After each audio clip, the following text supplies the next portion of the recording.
Sebelum lanjut nonton video ini, jika kalian suka dengan channel Pegawai Jalanan, silahkan kalian support kami dengan cara subscribe dan klik tanda loncengnya. Silahkan gunakan headset Anda untuk mendapatkan kualitas suara yang jernih. Selamat menonton.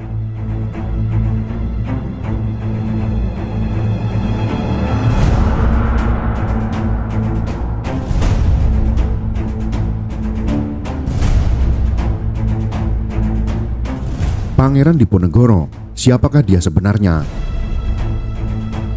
Apakah dia berdarah asli pribumi Nusantara ataukah keturunan dari luar? Bagaimanakah catatan sejarahnya dalam perjuangan melawan kolonialisme asing? Kita akan ulas dalam materi berikut ini.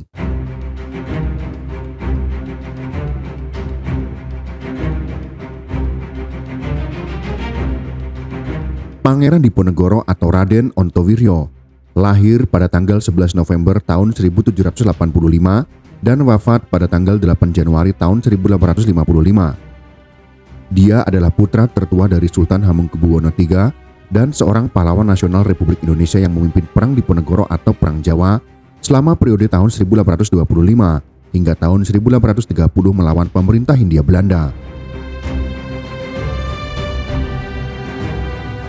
Sejarah mencatat Perang Diponegoro atau Perang Jawa dikenal sebagai perang yang menelan korban terbanyak dalam sejarah Indonesia, yakni 8.000 korban serdadu Hindia Belanda, 7.000 pribumi, dan 200.000 orang Jawa serta kerugian materi mencapai 25 juta gulden. Sebagai konversi 1 gulden merupakan uang yang setara dengan 1 gram emas sebagai persamaan. Diperkirakan jika harga emas saat ini mencapai Rp1.200 per gramnya, maka kerugian tersebut ditaksir mencapai 30 triliun rupiah jika dikonversi dengan mata uang rupiah saat ini. Pada saat itu diketahui total pendapatan pemerintah Hindia Belanda per tahunnya adalah 2 juta gulden. Maka perang ini menghabiskan 10 tahun APBN Belanda dalam 5 tahun. Perang ini sekaligus membuat Belanda trauma, sehingga pemerintah kolonial berusaha sebisa mungkin menghindari konflik di tanah Jawa. Perang Jawa berakhir setelah para pemimpinnya ditangkap oleh Belanda. Pangeran Diponegoro ditangkap dan dibawa ke Magelang atas perintah Jenderal de Kock. Ia kemudian diasingkan ke Manado dan Makassar hingga akhir hayatnya pada tahun 1855. Diponegoro lahir di Yogyakarta dari ibu yang merupakan seorang selir atau garwo ampean bernama R.A. Mangkarawati dari Pacitan dan ayahnya bernama Gusti Raden Mas Surojo yang kemudian hari naik tahta bergelar Hamengkubuwono III. Pangeran Diponegoro sewaktu dilahirkan bernama Bendara Raden Mas Mustahar, kemudian diubah menjadi Bendara Raden Mas Ontowiryo. Pangeran Diponegoro dikenal sebagai pribadi yang cerdas, banyak membaca, dan ahli di bidang hukum Islam Jawa. Dia juga lebih tertarik pada masalah-masalah keagamaan ketimbang masalah pemerintahan keraton dan membaur dengan rakyat. Sang pangeran juga lebih memilih tinggal di Tegalrejo, berdekatan dengan tempat tinggal eyang buyut putrinya, yakni Gusti Kanjeng Ratu Tegalrejo, permaisuri dari Sultan Hamengkubuwono I, daripada tinggal di keraton. Sejak kecil Diponegoro sudah sangat dekat dengan rakyat dan para petani. Dalam Babad Diponegoro dijelaskan kalau semasa kecil Diponegoro diajarkan menanam padi dan kegiatan rakyat lainnya oleh neneknya di Tegalrejo yang menjadikan Diponegoro muda sangat dekat dengan rakyat dan mengerti penderitaan rakyat Jawa di bawah tekanan pemerintahan kolonial Hindia Belanda. Peter Carey dalam karyanya Percakapan dengan Diponegoro, cetakan tahun 2022 menjelaskan, Pangeran Diponegoro adalah seorang yang menggemari kuda dan saat di Tegalrejo, sebelum perang memiliki lebih dari 60 orang Jawa untuk memelihara kudanya. Bak-bak air besar dari tembok untuk memberi minum kudanya masih terlihat sampai kini. Kandang kuda dan istal pangeran begitu luas sampai sentot muda yang datang untuk hidup di Tegalrejo saat berumur 6 tahun. Setelah kakak perempuannya, Raden Ayu Maduretno, menikah dengan pangeran, lebih mementingkan belajar naik kuda daripada menjadi santri. Saat mulai pecahnya Perang Jawa, kuda kekar hitam tunggangan Diponegoro, Kiai Gitayu, dan ketangkasannya di atas pelana dicatat oleh komandan kavaleri Belanda.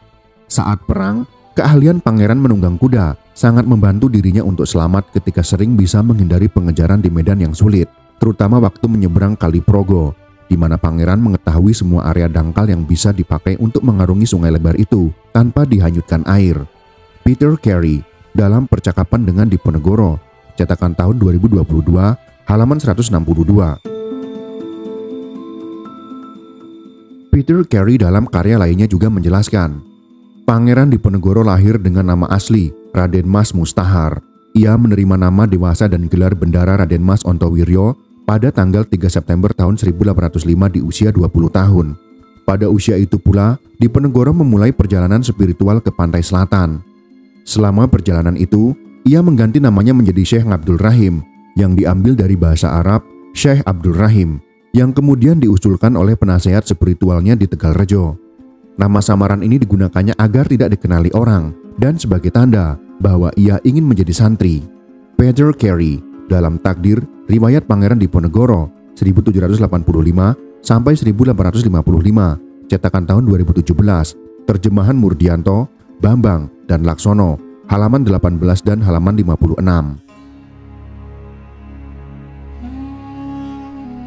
Setelah ayahnya naik tahta sebagai Hamengkubuwono III, Bendara Raden Mas Ontowiryo diwisuda sebagai pangeran dengan nama Bendara Pangeran Haryo Diponegoro pada bulan Juli tahun 1812. Gelar Pangeran Dipanegara atau Diponegoro ini sebenarnya gelar yang lumrah diberikan kepada Pangeran Jawa. Setidaknya salah seorang putra Pakubuwono I yang memberontak pada masa Perang Suksesi Jawa kedua dan suami kedua dari Putri Hamengkubuwono I yang meninggal pada tahun 1787 pernah menyandang gelar tersebut. Gelar ini juga disandang adik Pakubuwono IV yang meninggal pada tahun 1811. Mengingat hanya ada satu pangeran yang boleh menyandang gelar tertentu pada satu waktu, dan gelar tersebut sudah lama tidak dipakai di Keraton Yogyakarta sejak tahun 1787, maka Hamengkubuwono III menganugerahkan gelar itu pada anak tertuanya sekaligus putra kesayangannya. Diponegoro sendiri pada akhirnya mewariskan gelar tersebut ke anak sulungnya, yaitu Diponegoro kedua, sewaktu perjalanan ke pengasingan. Diponegoro memberikan analisis terkait makna namanya tersebut kepada pengawalnya di pengasingan, yaitu Julius Kenurli. Sebuah kutipan dari jurnal yang ditulis oleh Kenurli menjelaskan, Dipo dari bahasa Sanskrit, Dipa, berarti seseorang yang menyebarkan pencerahan atau yang memiliki hidup dan kekuatan. Negoro berarti suatu daerah, maka Diponegoro berarti seseorang yang memberi pencerahan, kekuatan, dan kemakmuran kepada suatu daerah. Peter Carey dalam Takdir Riwayat Pangeran Diponegoro 1785 sampai 1855, cetakan 2017, terjemahan Murdianto, Bambang, dan Laksono, halaman 187. Nama Islamnya adalah Abdul Hamid atau dalam dialek Jawa menjadi Ngabdul Kamid. Sebagaimana Peter Carey dalam karyanya mengisahkan, dalam Babad Dipanegara disebutkan bahwa Diponegoro mendengar suara gaib yang memanggilnya dengan Ngabdul Kamid. Nama Ngabdul Kamid ini disandang oleh Diponegoro dan digabungkan dengan gelar Sultan Eru Cokro atau Ratu Adil selama Perang Jawa untuk menampilkan sosok dirinya sebagai Ratu Adil dan pemimpin agama. Gelarnya selama Perang Jawa adalah Sultan Abdul Hamid, Eru Cokro Kabirul Mukminin, Sayyidin Panetek Panatagama, Khalifatul Rasulillah ing Tanah Jawa, yang berarti Sultan Abdul Hamid, Ratu Adil, pemimpin agama, penata agama, dan Khalifah Rasulullah di Tanah Jawa. Peter Carey dalam Takdir Riwayat Pangeran Diponegoro 1785 sampai 1855, cetakan tahun 2017, terjemahan Murdianto, Bambang, dan Laksono, halaman 68 sampai 69 dan halaman 286. Selama pengasingannya di Manado, Diponegoro ingin dipanggil sebagai Pangeran Ngabdul Kamid. Dalam refleksi yang ditulis di Makassar, ia menyebut dirinya sebagai Fakir Ngabdul Kamid. Pemilihan nama Ngabdul Kamid ini mungkin berhubungan dengan Abdul Hamid I, yaitu Sultan Turki Utsmani yang menyatakan diri sebagai khalifah atau pemimpin umat Islam di seluruh dunia. Setelah Perang Diponegoro, di mana banyak keluarga dan kerabat Diponegoro yang dicap sebagai pemberontak dan diasingkan oleh pemerintah Belanda, gelar kepangeranan Diponegoro dilarang diberikan kepada seluruh anggota keluarga keraton-keraton Jawa Tengah bagian selatan. Dalam kehidupan sehari-harinya, Pangeran Diponegoro adalah pribadi yang menyukai sirih dan rokok sigaret Jawa yang dilinting khusus dengan tangan, mengoleksi emas, dan berkebun. Bahkan di tempat persemediannya di Selarejo dan Selarong, kebun yang dimilikinya ditanami bunga, sayur-sayuran, buah-buahan, ikan, kura-kura, burung tekukur, buaya, hingga harimau. Diponegoro juga dikenal sebagai pria yang romantis. Pangeran Diponegoro setidaknya menikah beberapa kali dalam hidupnya. Sang pangeran pertama kali menikah pada usia 27 tahun dengan Raden Ayu Retno Madu Brongto, seorang guru agama dan putri kedua dari Kiai Gede Dadapan. Dari hasil pernikahan ini, Diponegoro memiliki anak laki-laki bernama Putra Diponegoro II. Pada tanggal 27 Februari tahun 1807, Pangeran Diponegoro kembali menikah untuk kedua kalinya dengan putri dari Raden Tumenggung Notowijoyo III, seorang bupati dari Panolan Jipang, Kesultanan Yogyakarta, bernama Raden Ajeng Supatmi. Itu pun atas permintaan Sultan Hamengkubuwono III. Diponegoro kemudian bercerai 3 tahun setelah pernikahannya tersebut dan dianugerahi seorang anak bernama Pangeran Diponingrat yang memiliki sifat arogan menurut putra Diponegoro kedua. Pernikahan ketiga terjadi pada tahun 1808 dengan R.A. Retno Dewati, seorang putri kiai di wilayah selatan Yogyakarta. Istri pertama dan ketiga pangeran, yakni Madu Brongto dan Retno Dewati, meninggal ketika Diponegoro masih tinggal di Tegalrejo. Sang pangeran kemudian menikah kembali pada tahun 1810 dengan Raden Ayu Citrawati, putri dari Raden Tumenggung Rangga Parwira Sentika, dengan salah satu istri selir. Namun sang istri, yaitu Raden Ayu Citrawati, meninggal tidak lama setelah melahirkan anaknya akibat kerusuhan di Madiun. Sang bayi kemudian diserahkan kepada Ki Tembi untuk diasuh dan diberi nama Singlon, yaitu sebuah nama samaran, dan terkenal dengan nama Raden Mas Singlon. Pangeran kembali menikah kelima kalinya pada tanggal 28 September tahun 1814 dengan Raden Ayu Maduretno, putri dari Raden Rangga Prawira Dirjo III dengan Ratu Maduretna, yaitu putri Hamengkubuwono II. Pada bulan Januari tahun 1828, sang pangeran kembali menikah untuk keenam kalinya dengan Raden Ayu Retno Ningrum, putri Pangeran Penengah atau Dipawiyana II. Kemudian pada pernikahan yang ketujuh, Pangeran menikah dengan Raden Ayu Retnaningsih, putri dari Raden Tumenggung Suma Prawira, seorang bupati Jipang Kepadangan. Dan pada pernikahan yang ke-8, Pangeran Diponegoro menikah dengan R.A. Retna Kumula, putri dari Kiai Guru Kasongan. Dari hasil beberapa kali pernikahannya tersebut, Pangeran Diponegoro memiliki 12 putra dan 5 orang putri, yang saat ini seluruh keturunannya tersebut hidup tersebar di berbagai penjuru dunia, termasuk Jawa, Madura, Sulawesi, Maluku, Australia, Serbia, Jerman, Belanda, dan juga Arab Saudi. Pangeran Diponegoro juga dikenal sebagai pribadi yang suka melucu dan bercanda. Terkadang dia sangat benci dengan komandan tentaranya yang dianggapnya pengecut.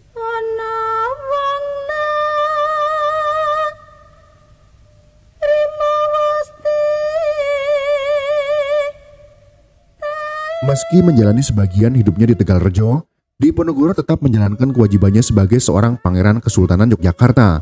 Ia tetap menghadiri gerebek Maulud dan gerebek puasa, dua upacara besar dalam tradisi Islam Jawa. Diponegoro dikenal sebagai salah satu penasihat pribadi ayahnya selama ayahnya menjadi putra mahkota hingga diangkat sebagai Sultan Hamengkubuwono III. Hamengkubuwono III mendiskusikan banyak urusan dengan Diponegoro. Salah satunya saat mereka memutuskan mengangkat Danurejo IV untuk menggantikan Danurejo III yang sudah lanjut usia. Pangeran Diponegoro menolak keinginan sang ayah dan residen Inggris yang bernama John Crawford untuk menjadi sultan bahkan sampai 2 kali. Padahal sebagai anak laki-laki tertua ayahnya dan pangeran yang kompeten, Diponegoro layak menduduki posisi sultan. Ia sendiri beralasan bahwa posisi ibunya yang hanya garwa ampean atau selir, bukan permaisuri, membuat dirinya merasa tidak layak untuk menduduki jabatan tersebut. Selain itu, dia juga tidak mau menjadi sultan karena melihat posisi ayahnya sebagai sultan tetapi kurang independen karena mendapatkan tekanan di sana-sini dari Inggris dan Belanda yang mempengaruhi banyak kebijakan keraton. Saat Hamengkubuwono III wafat, adik laki-laki Diponegoro yang masih berusia 10 tahun diangkat sebagai Hamengkubuwono keempat. Diponegoro sangat memperhatikan dan mengawasi pendidikan sultan muda itu. Ia sering datang dari Tegalrejo untuk menceritakan kisah-kisah kepahlawanan Fatih Al-Muluk atau kemenangan raja-raja. Diponegoro juga merekomendasikan banyak teks bacaan untuk adiknya. Meski sudah direkomendasikan untuk banyak membaca, ternyata Hamengkubuwono keempat bukanlah seseorang yang rajin belajar. Ia lebih suka kesenian dan berkuda ketimbang mempelajari literatur Jawa.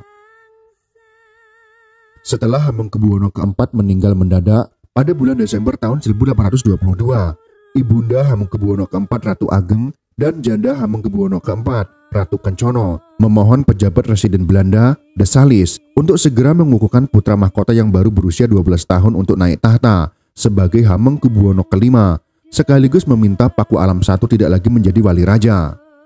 Tak lama setelah Hamengkubuwono V diangkat, terjadi penghapusan sewa tanah oleh orang Eropa, sehingga keraton sebagai pemilik tanah harus memberikan ganti rugi kepada para penyewa.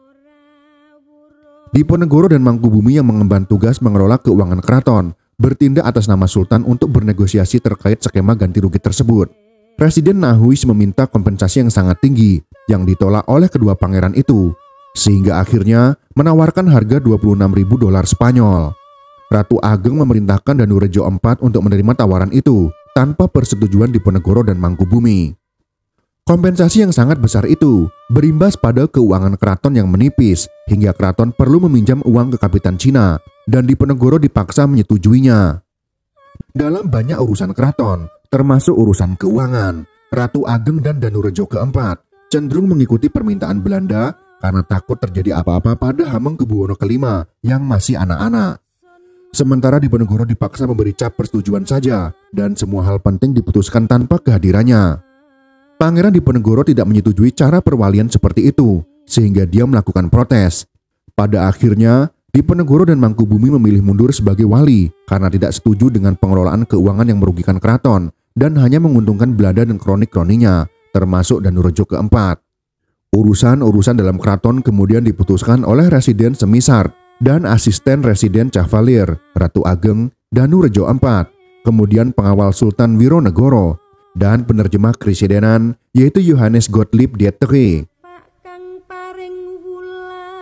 Polemik inilah yang menyebabkan perang besar di kemudian hari yang menghabiskan anggaran sampai 30 triliun rupiah jika dikonversikan dengan kurs saat ini, serta menyebabkan ratusan ribu orang tewas.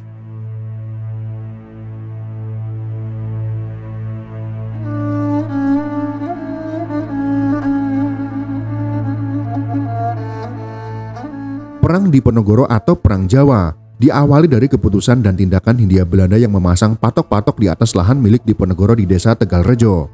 Tindakan tersebut ditambah beberapa kekakuan Hindia Belanda yang tidak menghargai adat istiadat setempat dan eksploitasi berlebihan terhadap rakyat dengan pajak tinggi, membuat Pangeran Diponegoro semakin muak hingga menyetuskan sikap perlawanan sang pangeran. Profesor Wadiman Joyonegoro, mantan Menteri Pendidikan dan Kebudayaan, dalam artikel meluruskan fakta dalam sejarah Pangeran Diponegoro terbitan tahun 2019 yang diterbitkan oleh republika.co.id menjelaskan, di beberapa literatur yang ditulis oleh Hindia Belanda terdapat pembelokan sejarah penyebab perlawanan Pangeran Diponegoro karena sakit hati terhadap pemerintahan Hindia Belanda dan keraton yang menolaknya menjadi raja. Padahal perlawanan yang dilakukan disebabkan sang pangeran ingin melepaskan penderitaan rakyat miskin dari sistem pajak Hindia Belanda dan membebaskan istana dari Madat. Keputusan dan sikap Pangeran Diponegoro yang menentang Hindia Belanda secara terbuka kemudian mendapat dukungan dan simpati dari rakyat atas saran dari sang paman, yakni Gusti Pangeran Haryo Mangkubumi. Pangeran Diponegoro menyingkir dari Tegalrejo dan membuat markas di Gua Selarong. Saat itu, Diponegoro menyatakan bahwa perlawanannya adalah perang sabil, perlawanan menghadapi kaum kafir. Semangat perang sabil yang dikobarkan Diponegoro membawa pengaruh luas hingga ke wilayah Pacitan dan Kedu. Medan pertempuran perang Diponegoro mencakup Yogyakarta, Kedu, Bagelen, Surakarta, dan beberapa daerah seperti Banyumas, Wonosobo, Banjarnegara, Weleri, Pekalongan, Tegal, Semarang, Demak, Kudus, Purwodadi, Parakan, Magelang, Madiun, Pacitan, Kediri, Bojonegoro, Tuban, dan Surabaya.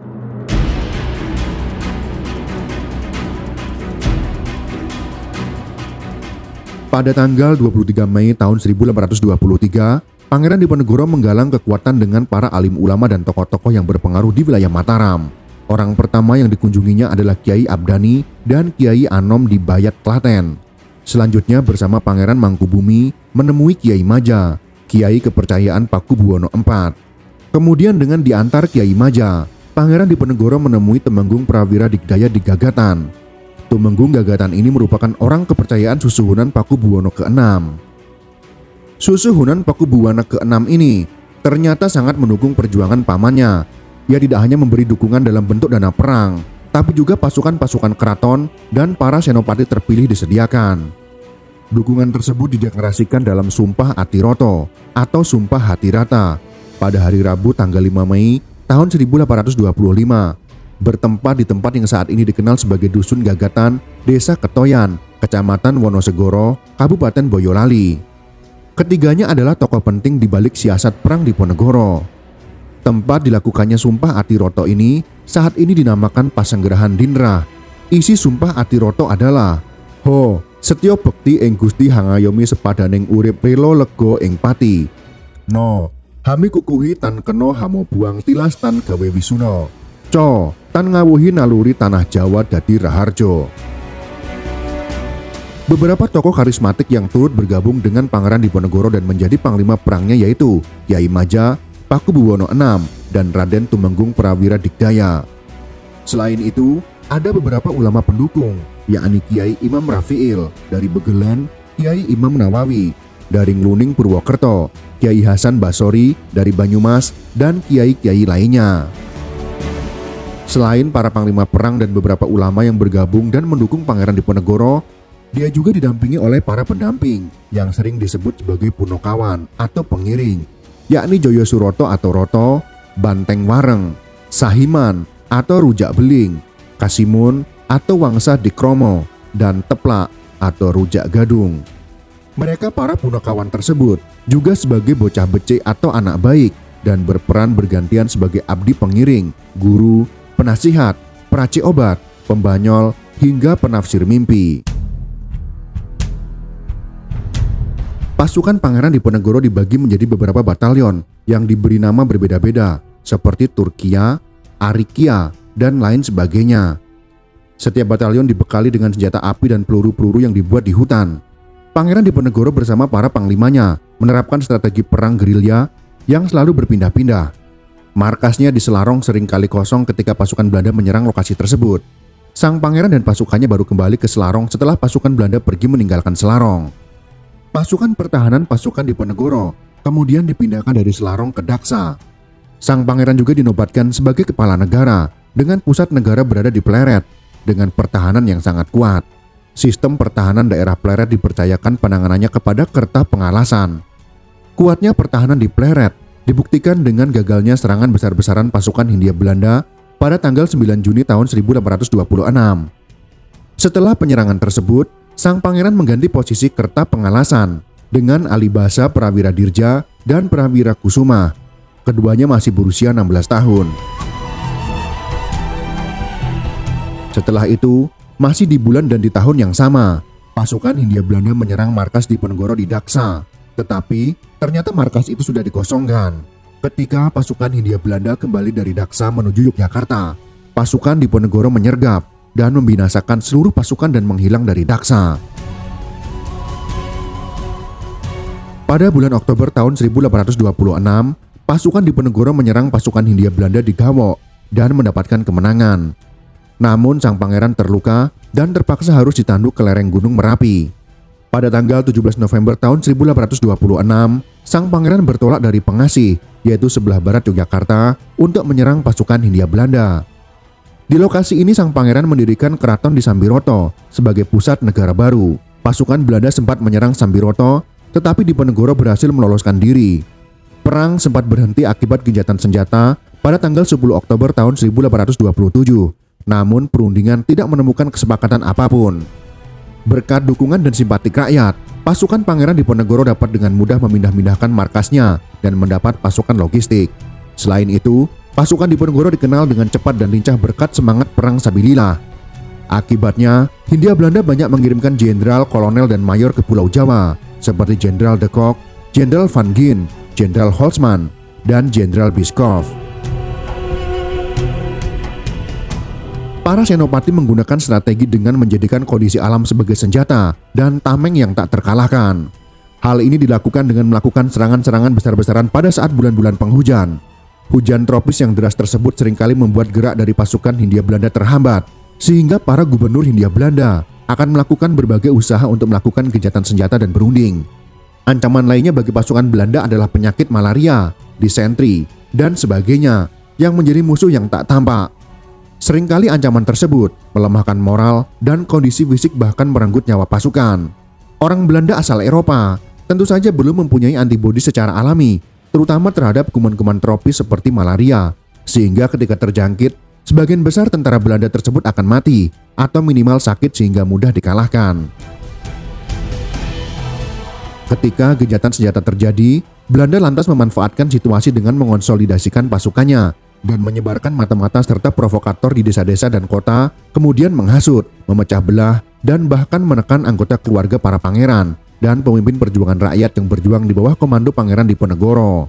Namun, pejuang pribumi tersebut tidak gentar dan tetap berjuang melawan Belanda. Bagi Hindia Belanda, Perang Diponegoro adalah perang terbuka dengan mengerahkan berbagai jenis pasukan mulai dari pasukan infanteri, kavaleri, dan artileri yang sejak Perang Napoleon selalu menjadi senjata andalan dalam pertempuran frontal. Frontal pertempuran terjadi di berbagai desa dan kota di seluruh Jawa dan berlangsung sangat sengit. Penguasaan suatu wilayah selalu silih berganti.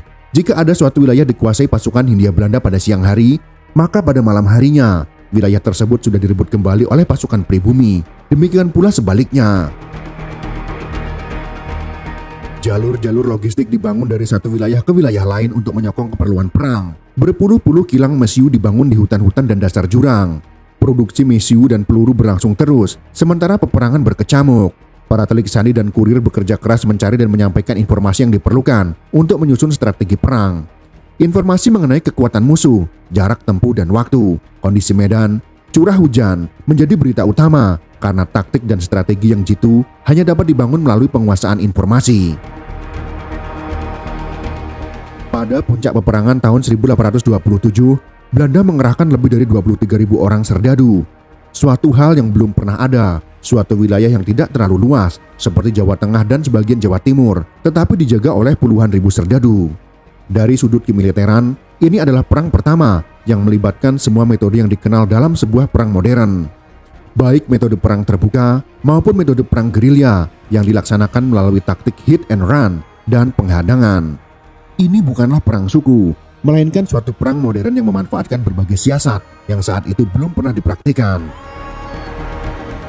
Perang ini juga dilengkapi dengan taktik perang urat syaraf melalui insinuasi dan tekanan-tekanan serta provokasi oleh pihak Belanda terhadap mereka yang terlibat langsung dalam pertempuran, dan kegiatan spionase dengan kedua pihak saling memata-matai dan mencari informasi mengenai kekuatan dan kelemahan lawannya.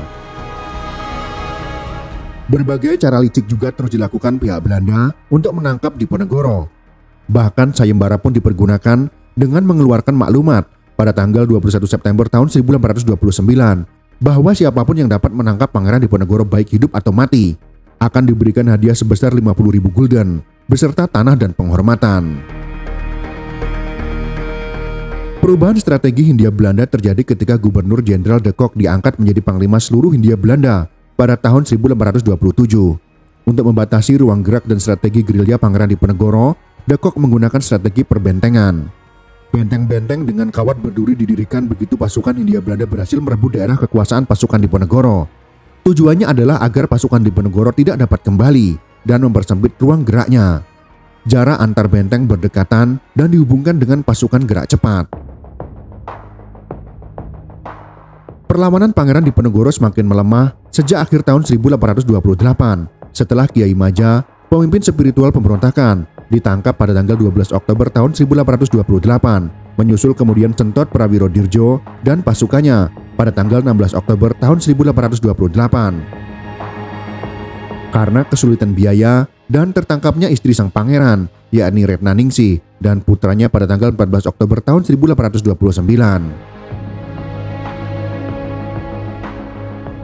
Pada tanggal 16 Februari tahun 1830, Diponegoro setuju untuk bertemu dengan utusan Jenderal de Kock, yakni Kolonel Jean Baptiste Clarence, dan mengutus Kiai Pekih Ibrahim dan Haji Badarudin agar Clarence bisa datang ke Remo Kamal, Bagelen, sekarang masuk wilayah Kabupaten Purworejo, di hulu sungai Cingcinggulung. Pertemuan pada tanggal 20 Februari tahun 1830 tersebut tidak menghasilkan kesepakatan, meski berjalan lancar dan akrab. Akhirnya Diponegoro ingin bertemu langsung dengan de Kock, yang ketika itu berada di Batavia dan bermaksud menunggunya di Bagian Barat. Namun Clarence menyarankan agar Diponegoro menunggu De Kock di Manoreh dan sang pangeran tiba pada tanggal 21 Februari tahun 1830 dan dieluk-elukan oleh 700 pengikutnya.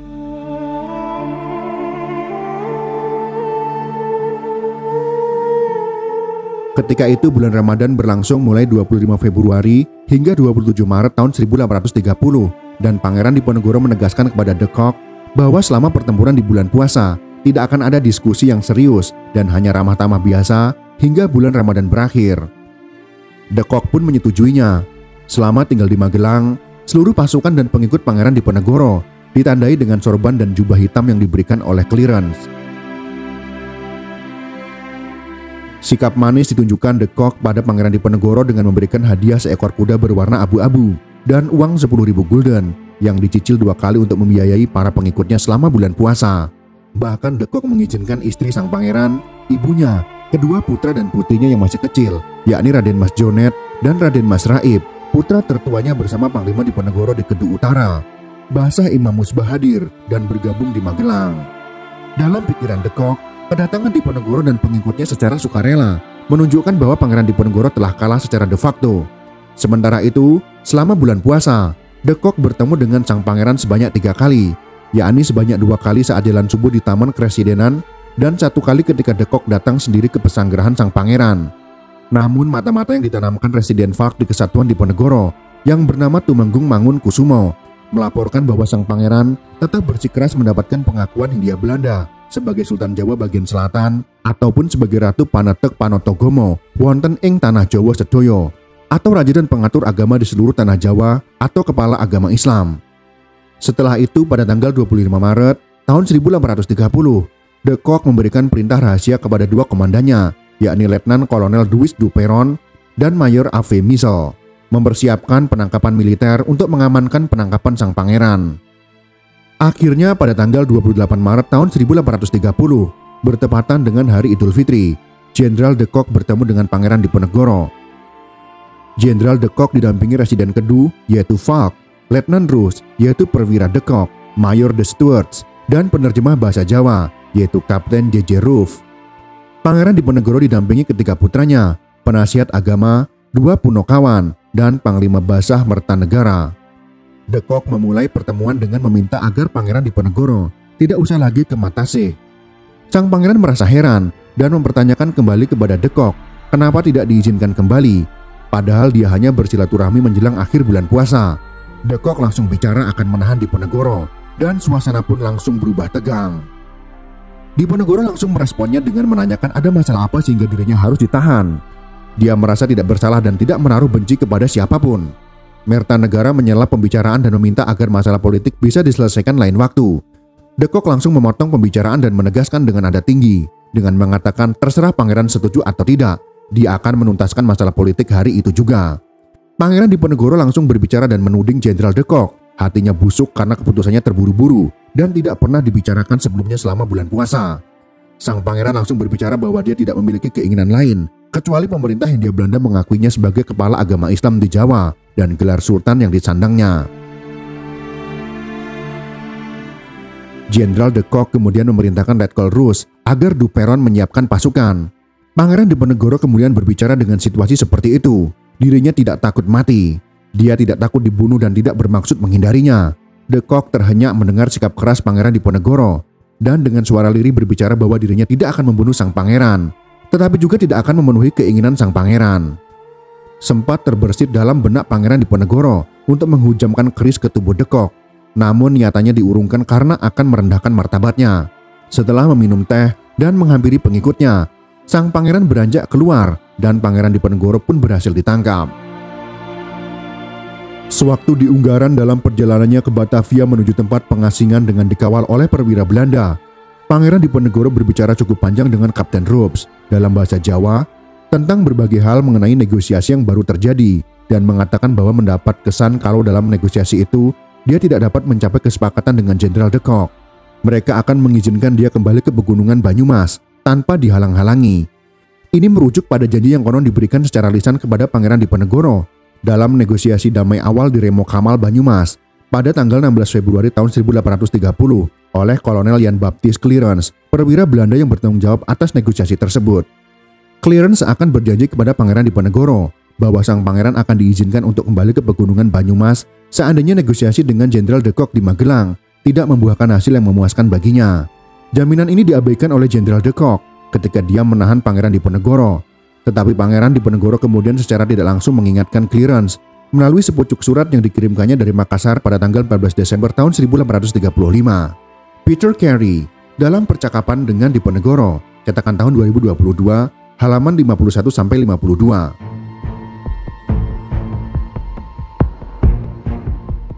Sang pangeran bersedia menyerahkan diri dengan syarat sisa anggota laskarnya dilepaskan. Setelah ditangkap di Magelang, Pangeran Diponegoro ditempatkan di gedung Kresidenan Semarang di Ungaran, lalu dibawa ke Batavia pada tanggal 5 April tahun 1830 dengan menggunakan kapal Pollux. Pangeran Diponegoro tiba di Batavia pada tanggal 11 April tahun 1830 dan ditahan di Staduis, sekarang menjadi gedung Museum Fathahillah.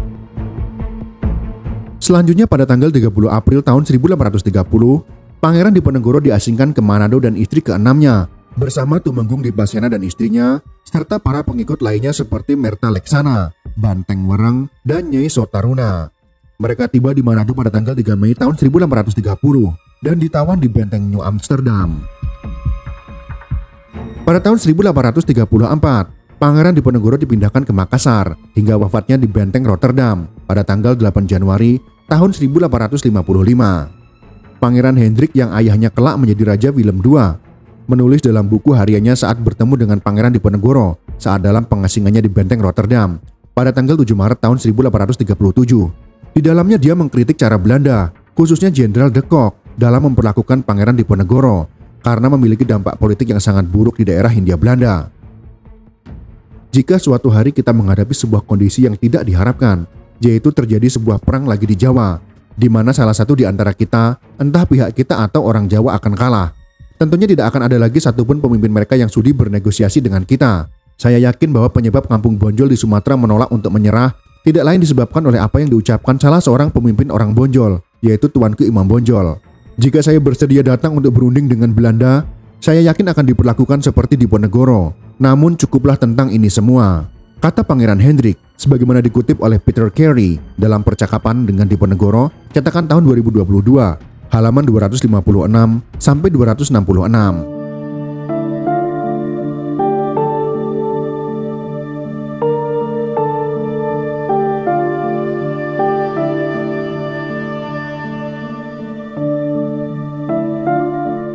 Ketika ditangkap dan akan diasingkan ke Manado dengan menggunakan kapal Pollux, kondisi Pangeran Diponegoro sudah dalam keadaan lemah, muntah-muntah akibat mabuk laut, dan terkena malaria.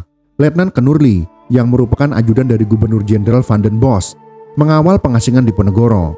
Seringkali mereka berdua terlibat dalam percakapan, dan salah satu percakapannya adalah ketika Diponegoro mempertanyakan kepada Kenurli, apakah sudah menjadi kebiasaan bangsa Eropa untuk mengasingkan pemimpin yang kalah perang ke sebuah pulau terpencil yang jauh dari sanak saudaranya. Mendapat pertanyaan itu, Kenurli menjawab bahwa Pangeran Diponegoro diperlakukan sama dengan Napoleon Bonaparte yang sama-sama diasingkan dalam usia 40 tahunan. Kenurli mengatakan, pemerintahan Hindia Belanda tidak ingin peristiwa Napoleon yang ditangkap dan diasingkan di Pulau Elba berhasil kabur dan memimpin perang lagi lalu berhasil dikalahkan, sehingga dibuang ke pulau yang lebih terasing lagi, yakni Pulau Saint Helena hingga wafat. Pangeran Diponegoro dan rombongannya, yakni istri, 2 anaknya, dan 23 pengikutnya. Setelah beberapa tahun di Manado, ia dipindahkan ke Makassar pada bulan Juli tahun 1833, di mana ia ditahan di dalam Fort Rotterdam karena Belanda percaya bahwa penjara tidak cukup kuat untuk menampungnya. Terlepas dari status tahanannya, istrinya Ratna Ningsih dan beberapa pengikutnya menemaninya ke pengasingan, dan dia menerima pengunjung terkenal, termasuk Pangeran Henry Belanda yang baru berusia 16 tahun pada tahun 1837. Pangeran Diponegoro juga menyusun manuskrip tentang sejarah Jawa dan menulis autobiografinya, yaitu Babad Dipanegara, selama di pengasingan. Kesehatan Pangeran Diponegoro menurun karena usia tua. Pangeran Diponegoro kemudian wafat pada tanggal 8 Januari tahun 1855 pada pukul 6.30 pagi. 7 hari kemudian, anak dan istrinya memutuskan untuk tetap tinggal di Makassar. Menurut Peter Carey, Gubernur Jenderal A.J. Duijmaer van Twist mengeluarkan perintah rahasia bahwa keluarga Diponegoro tetap diperlakukan sebagai orang dalam pengasingan dan hanya diperbolehkan berada di Makassar. Tetapi mereka mendapatkan tunjangan 6.000 gulden yang dibayarkan melalui Keraton Yogyakarta. Pada tahun 1885, sang istri yakni Raden Ayu Retnaningsih meninggal dunia. Raden Ayu Retnaningsih dimakamkan di Kampung Jera. Kampung Jera atau Kampung Pemakaman berada di lokasi Kampung Melayu. Raden Ayu Retnaningsih dimakamkan di samping makam Pangeran Diponegoro. Itulah sekelumit kisah tentang Pangeran Diponegoro, asal-usulnya, bagaimana perjuangannya melawan penjajahan Belanda, pada akhirnya mengalami kekalahan, ditipu, lalu ditangkap, kemudian meninggal dalam pengasingan. Semoga informasi sejarah ini bisa bermanfaat untuk kita semua. Jika kalian suka dengan video ini, silakan berikan jempol ke atas. Dan jika kalian menganggap video ini bermanfaat, maka bagikanlah untuk teman-teman Anda yang lain. Terima kasih sudah menonton.